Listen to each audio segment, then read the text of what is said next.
सभी महाराज, इसलिए शंकर अवघड़दानी है। शास्त्र कहते हैं भगवान भोलेनाथ की सेवा से आप सब कुछ प्राप्त कर सकते हो।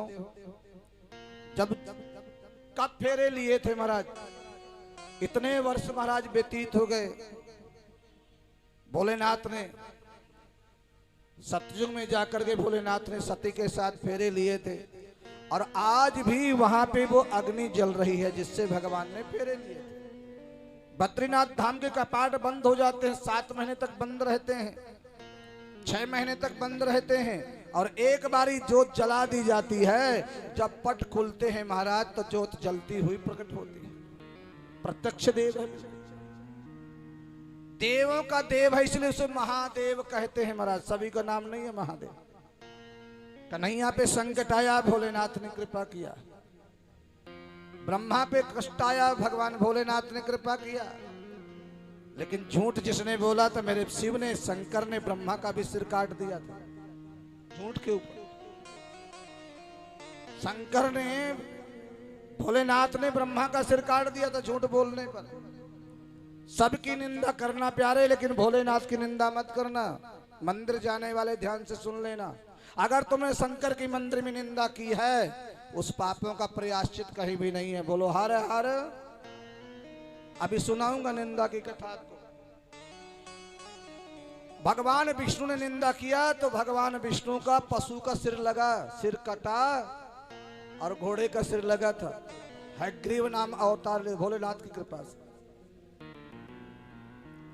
नारद जी ने निंदा किया तो बंदर का सिर मुख लगा।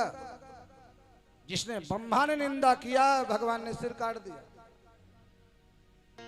शंकर की निंदा वह कभी मत करना, कहीं प्रायश्चित नहीं है जब तक भोलेनाथ कृपा नहीं करे। इसलिए याद रहना, भोलेनाथ सबसे निराला देव है और देवों का देव महादेव है। झोली भरता है महाराज। भोलेनाथ से प्रार्थना करना, भोलेनाथ से निराला यहां कोई नहीं, कोई भी नहीं है प्यारे। भगवान से निराला कोई देव नहीं है, याद रखना, महादेव है। से निराला मेरे बाबा भोलेनाथ से निराला यहाँ कोई नहीं। भोलेनाथ से निराला यहाँ कोई नहीं। भोलेनाथ से निराला यहाँ कोई नहीं। भोलेनाथ से निराला यहाँ कोई नहीं। कोई नहीं रे यहाँ कोई नहीं। कोई नहीं रे यहाँ कोई नहीं। कोई नहीं रे यहाँ कोई नहीं। कोई नहीं रे यहाँ कोई नहीं। भोलेनाथ से निराला यहाँ कोई नहीं। भोलेनाथ से निराला यहाँ कोई नहीं।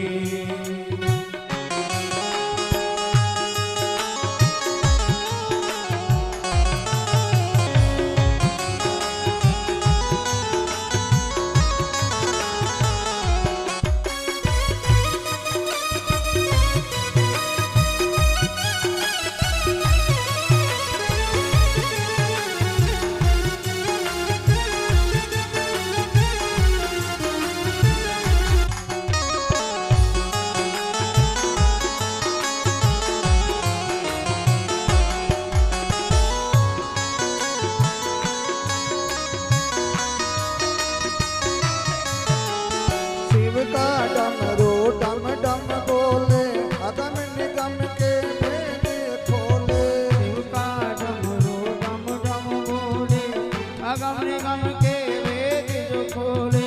शिव का डमरू डम डम बोले, अगम निगम के भेद खोले। शिव का डमरू डम डम बोले, अगम निगम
बदले पाप चमकते अगले पिछले माया जब जब करवट बदले पाप चमकते अगले ऐसा भक्तों का रखवाने वाला, भक्तों का रखवाला कोई और नहीं भोले नाथ से निराला भोलेनाथ से निराला कोई नहीं। ऐसा डमरू बजाने वाला, डमरू बजाने वाला कोई नहीं भोले नाथ से निराला यहाँ कोई नहीं। भोलेनाथ से निराला यहाँ कोई हो।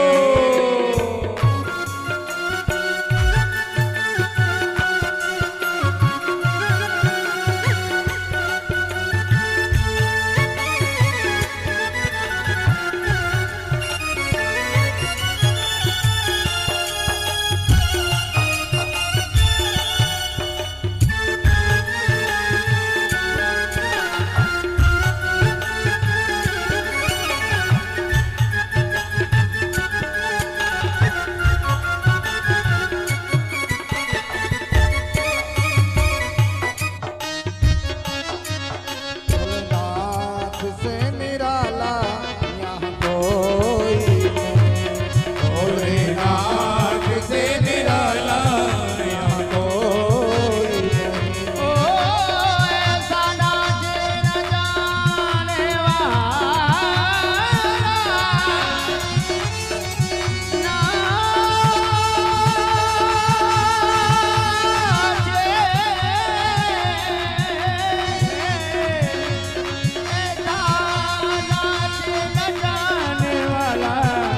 कोई नहीं बोले नाथ से निराला कोई नहीं। शंभुनाथ से निराला यहाँ कोई नहीं।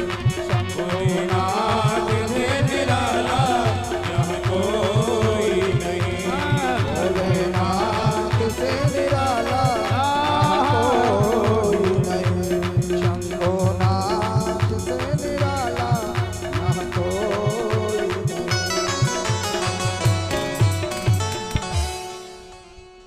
बोली शंकर भगवान की पार्वती पतये हर हर महादेव। एक बारी प्रेम से बोलिए हर हर। तो भगवान शिव अवघड़ दानी हैं, सब कुछ लुटाने में महाराज रहते हैं, मांगने वाला चाहिए महाराज। भगवान भोलेनाथ कहते हैं खाली न जाता कोई दर से तुम्हारे, मैं भी खड़ी हूँ बाबा झोली पसारे। भगवान भोलेनाथ से मांगो। हम जब बोलते ना हर हर महादेव, देव शब्द थोड़ा सा जोर से बोलना चाहिए, ऊंचा बोलना चाहिए। भगवान झोली भरते हैं, किसको क्या चाहिए मणिभद्र सब जानते हैं, किसको क्या चाहिए सबको देते हैं। भगवान के गण हैं मणिभद्र, वो सभी को सब कुछ देते हैं। जो भी कोई कुछ मांगता है भगवान उसको प्रदान करते हैं। देवताओं को जब कोई संकट आया भगवान ने दिया।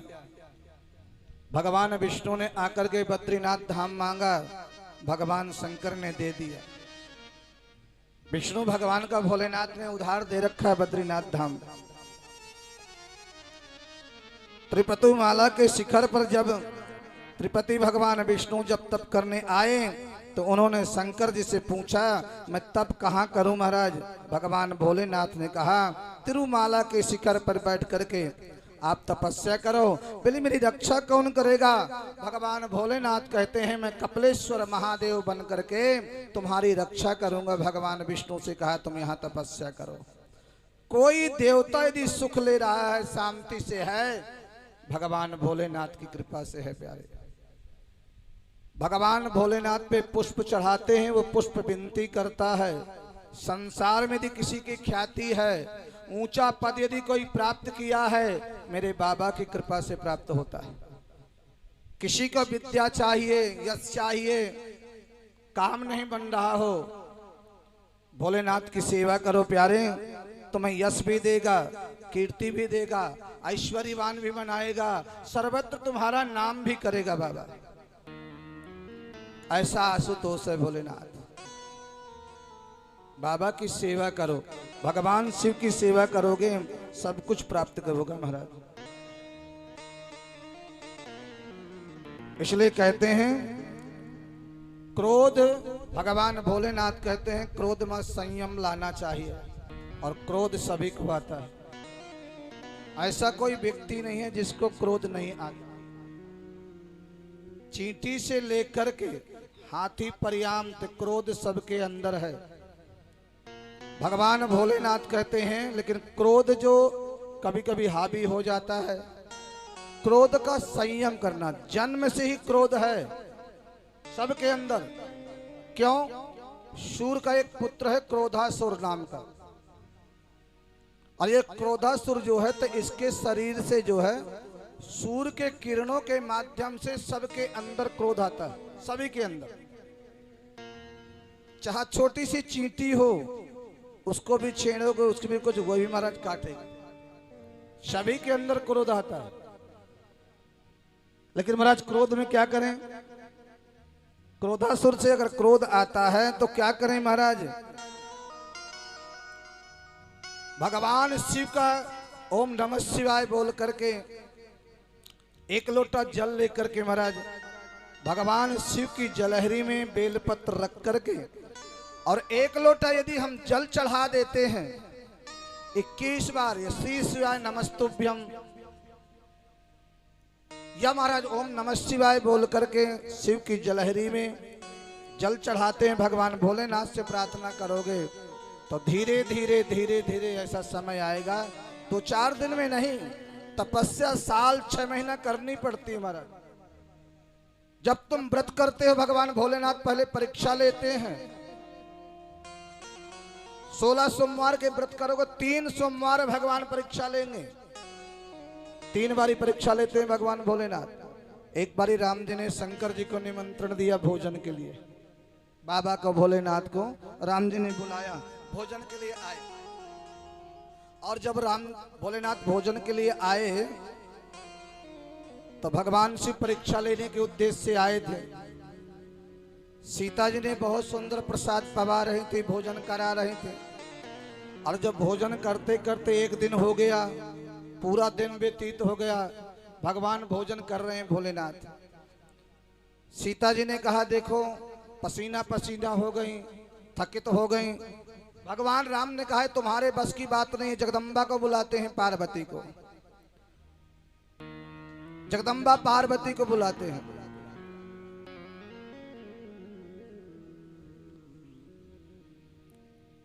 इसलिए पार्वती को बुलाते हैं भोजन के लिए, वो बनाएंगी पार्वती। और अन्नपूर्णा माता है, जिस रसोई में सुंदर रसोई साफ सुथरी रहती है, रसोई के अंदर कोई भी बर्तन जूठा नहीं होना चाहिए, देवियों की जिम्मेदारी होती है। 8 लक्ष्मी भगवान ने ही प्रकट किया है। किसके द्वारा? लक्ष्मी जी के द्वारा। बहुत सुंदर अभी कथा आएगी। भगवान विष्णु ने 2 महीने के लिए, जो सावन का महीना आता है ना, पूरा महाराज 1 महीने का संकल्प लिया था। 108 कमल के पुष्प के द्वारा पूजा करने का संकल्प किया था भगवान भोलेनाथ ने।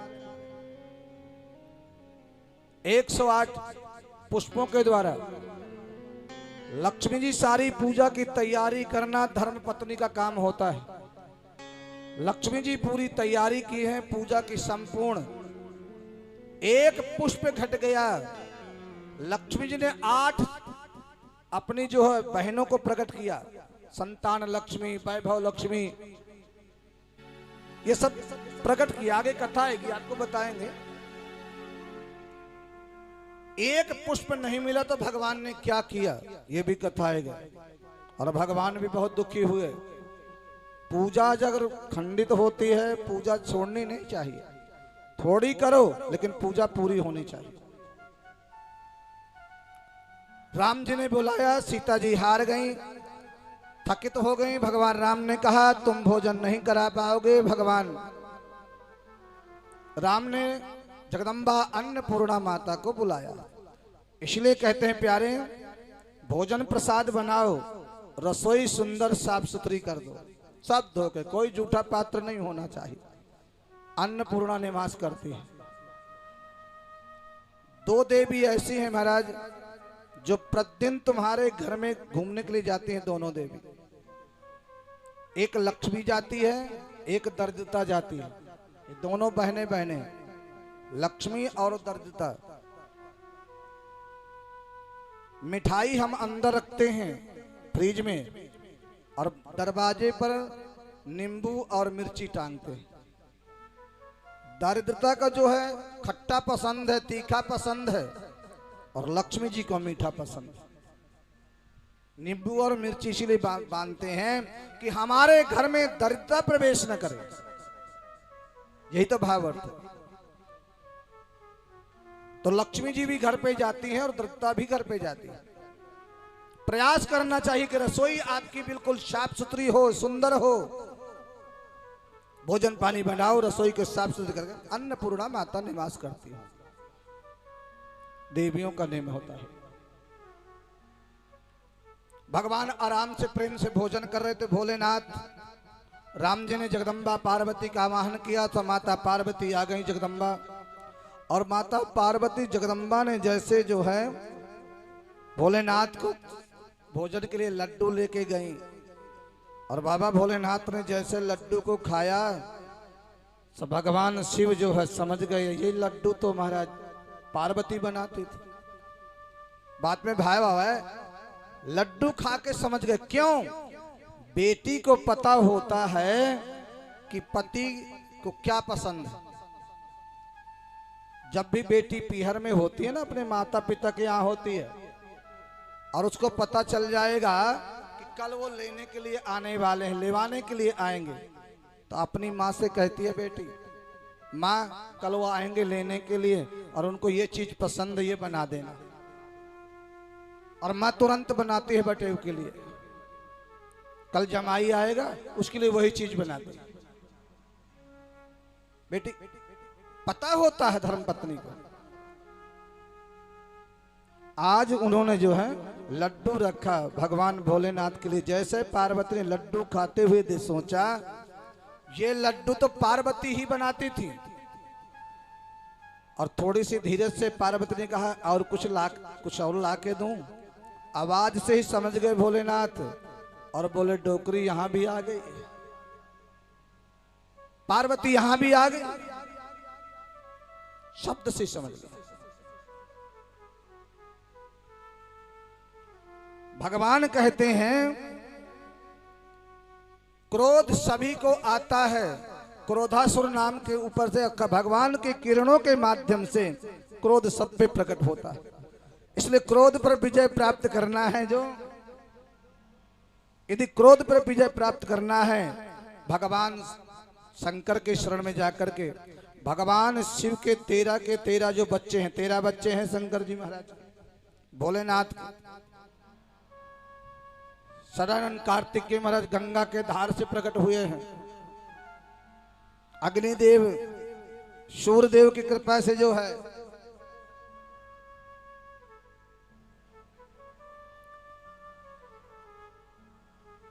भगवान जो है, इसलिए मैं आपसे निवेदन कर दूं, भगवान के जो शिवलिंग है, भगवान शिव शंकर की शिवलिंग में सारे भगवान के, कार्तिक क्या, गणेश क्या, पार्वती क्या, सब विराजमान है।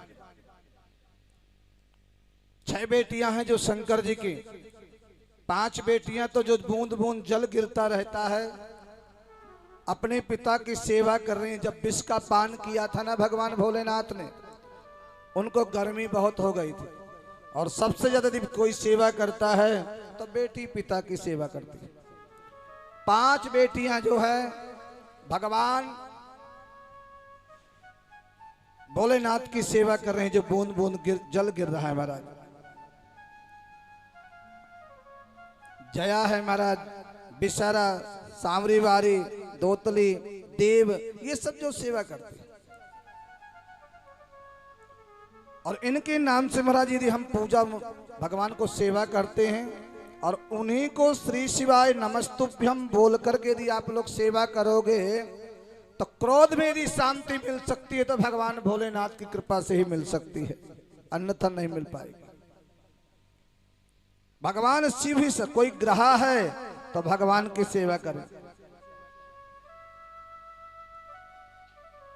भगवान की सेवा करना चाहिए महाराज, और भोलेनाथ कृपा करते हैं। और इसी में आगे महाराज भगवान शंकर का जलाशय में विराजमान है, जो एक एक बूंद वहां पे टपकता रहता है। भगवान शिव की ये बेटियां हैं महाराज, जो भगवान शिव के आज भी नियम है। जिसे कहते हैं रात्रि में नींद नहीं आती हो, रात में परेशान हो, नींद ना आती हो, तो कहते हैं हाथ में जल लेकर के जब सोने का समय आए ना, नींद की भी बहुत बड़ी बीमारी होती है, और नींद ना आती हो तो हाथ में जल लेकर के शंकर जी के 5 बेटियों का नाम लेकर के, जया, बिसहरा, सावरी बारी, दोतली, देव, इन 5 बेटियों का नाम लेकर के अगर 3 बार जल को पी लिया जाए और फिर सोया जाए तो कहते हैं महाराज सुबह ही नींद खुलेगी महाराज, रात में खुलेगी ही नहीं। भगवान भोलेनाथ में सब कुछ है और सब कुछ बाबा देने वाले हैं। और कहते हैं जिसको क्रोध आता हो, 1 लोटा जल, 2 दाने साबुत चावल के, बेलपत्र भगवान शिव के सानिध्य में, भगवान के जो है सामने जहां पे जल गिरता है, देखो जी जलहरी पे तो नहीं चढ़ाना चाहिए। जहां पे भोलेनाथ का जल गिरता है, भोलेनाथ से थोड़ा सा 2 लाइनें होती हैं, अगली वाली लाइन को छोड़ करके जो पीछे वाली लाइन होती है वहां पे बेलपत्र रख करके, महाराज क्रोध बहुत आता है, आप ऐसी कृपा करना बाबा, जो बेटा का या बेटी का या पति का या किसी को क्रोध आता है उसका नाम और गोत्र बोल करके हम उस बेलपत्र में चावल रख कर जल चढ़ाते हैं 1.25 महीना, तो धीरे धीरे महाराज आप याद रखिएगा कि उसका क्रोध धीरे धीरे शांत होने लग जाता है। कहीं पत्रा दिखाने की जरूरत नहीं है, अपने घर से जल लीजिए, बेलपत्र लीजिए और भोलेनाथ के मंदिर जाइए। आप नहीं जा सकते हो, बेटा जाए, बेटी जाए, बहू जाए, तुम्हारे घर का जो जल है, ऐसा नहीं कि मंदिर का ही पानी है, मंदिर की धूप बत्ती है, वहीं से धूप बत्ती लिया, वहीं से घी लिया, वहीं से जोत लिया, वहीं से पूजा पाठ कर दिया, हो गई पूजा, इससे कोई फल नहीं है। बोलो हर हर, कोई फल नहीं मिलता। तुम्हारे घर का जल होना। अगर बाबा से कुछ प्राप्त करना है तो भोलेनाथ के लिए अपने घर का जल लेकर के जाओ। हमारे घर का पितृदोष भी नष्ट होता है क्योंकि तुम्हारे घर का जो जल है, प्रेतों के जो मेन देवता है भगवान शंकर है, भोलेनाथ है।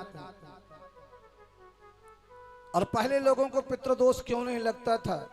आज के जमाने में सभी लोगों के सब कुछ है, धन है, वैभव है, मकान है, संतान है, सब चीज है, लेकिन प्यारे कोई ऐसा प्राणी नहीं है जो दावे से कह दे कि मैं हर प्रकार से सुखी हूं। कोई तन दुखी, कोई मन दुखी, कोई धन बिन रहे तो उदास, और थोड़े थोड़े सब दुखी, सुखी बाबा के दास। सभी लोग दुखी हैं महाराज।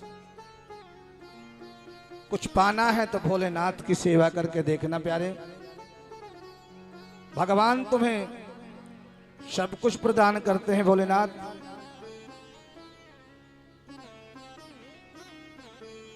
संतान चाहिए तो बाबा की सेवा कीजिए। अगर किसी को संतान चाहिए तो बाबा की सेवा करनी चाहिए महाराज। भोलेनाथ संतान को देते हैं।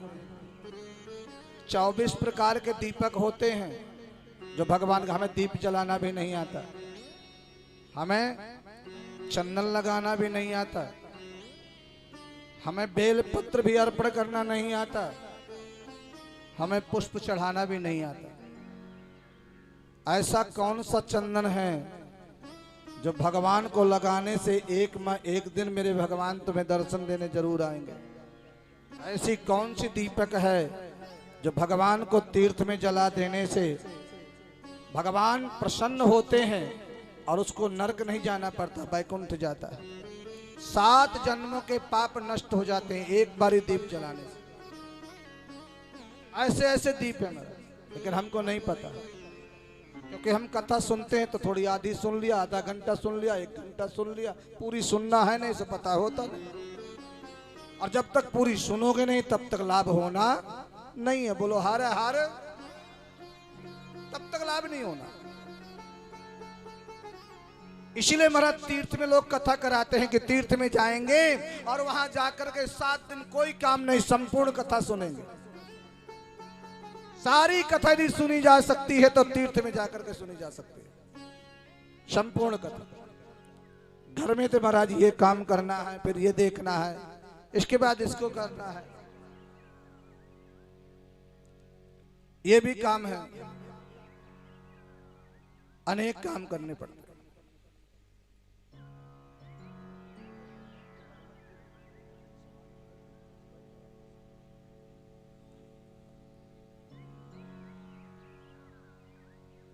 बोलिए हर हर। ऐसा दीपक, ऐसा पुष्प, चंदन,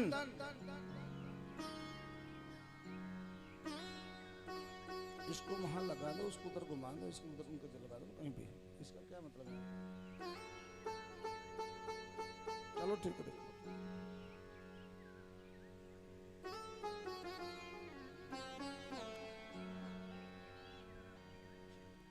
कौन सा ऐसा दीपक है, कौन सा ऐसी ज्योत है जो तुम्हारे 7 जन्मों तक के पापों का विनाश समाप्त कर देती है?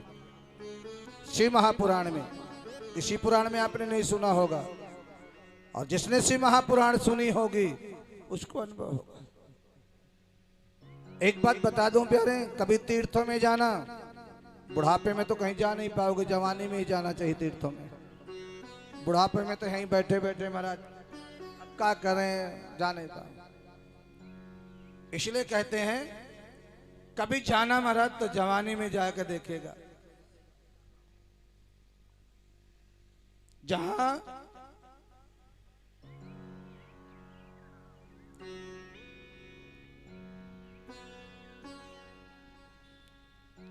तीर्थों में जाइएगा। ऐसा चंदन वो है महाराज जो भगवान को लगाने से,